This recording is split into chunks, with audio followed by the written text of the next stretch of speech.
7 years ago, there was a woman named Amara, bright, ambitious, and deeply in love with a man named Kendrick.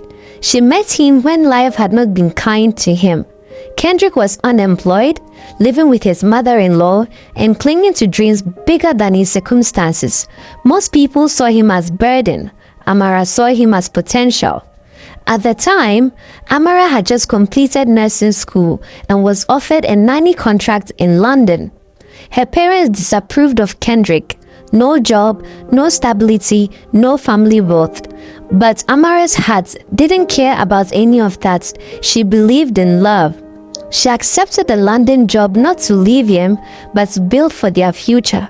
In her mind, every pound she earned was a brick toward the home they would one day share. For 8 long months, she worked without rest, saving every bit of her €640 monthly pay, over ₦1,000,000, and sending it all back to Kendrick. She trusted him blindly, believing love was a partnership even when distance made it hard. A year later, she made good on her promise. Through her connections, Kendrick joined her in London. For the first time, life smiled at them. They worked together, different jobs, same dream. For 5 years, they built themselves from nothing until they finally secured papers. They talked about buying a house, starting a family, and one day going home as Mr. and Mrs. When things became stable, they returned to Nigeria for the bride price ceremony. It was simple but beautiful. Love, laughter, family. Amara thought she was living the dream. Then they returned to London, determined to save for their forever home. But something changed. Kendrick began insisting they return to Africa again, this time to supervise the house project. Amara hesitated. Their finances weren't ready, but he was adamant. He claimed the builders needed his presence. Against her instincts, she agreed. The moment he arrived back home, his calls became fewer, his messages shorter. The tone was off, distant, distracted. Amara tried to convince herself he was just busy, until one day she received a message from Kendrick's best friend, Femi, a message that shattered her world. Femi revealed that Kendrick had met another woman, a younger one. He was sending their hard-earned savings to this woman, planning a wedding while Amara was in London, still believing in their dream. Amara's heart broke, but she didn't cry long. Betrayal has a strange way of awakening something powerful in people. She decided she wouldn't confront him, not yet. She would let the story unfold, but on her terms.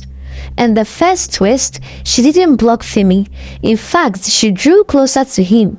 He became her eyes in Nigeria, her messenger, her quiet ally. As Kendrick planned the wedding, Amara planned a reckoning. It started innocently.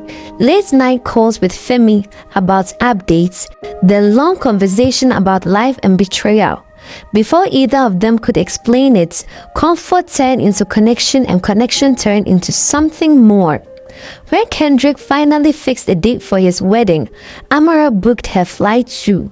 Not for confrontation but for closure. The morning Kendrick's wedding began, Amara stood in a small house in Lagos, radiant in a white dress, holding Femi's hands. She married him quietly in her brother's compound while her former lover said "I do" to another woman miles away. That afternoon, social media exploded. Kendrick's joy turned into horror as he scrolled through photos.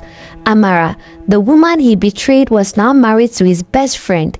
He called over 100 times, but Amara didn't answer. Within days, news spread that Kendrick had suffered a stroke. The shock, the shame, the betrayal, it crushed him. His new marriage fell apart soon after. Years passed. Amara and Femi built a life together in London. They had 2 children, a third on the way, and owned their own home. The dream she once wanted with Kendrick, now fulfilled with someone else. Kendrick, meanwhile, lives in an adult care facility. Those who visit him say he speaks very little now, repeating only one phrase in a broken whisper: "Women are evil." And when word of that reached Amara, she only smiled sadly and said, Women aren't evil, but we are capable. Then she added softly, mind how you treat a woman who truly loves and respects you. She might be your greatest blessing or your worst lesson.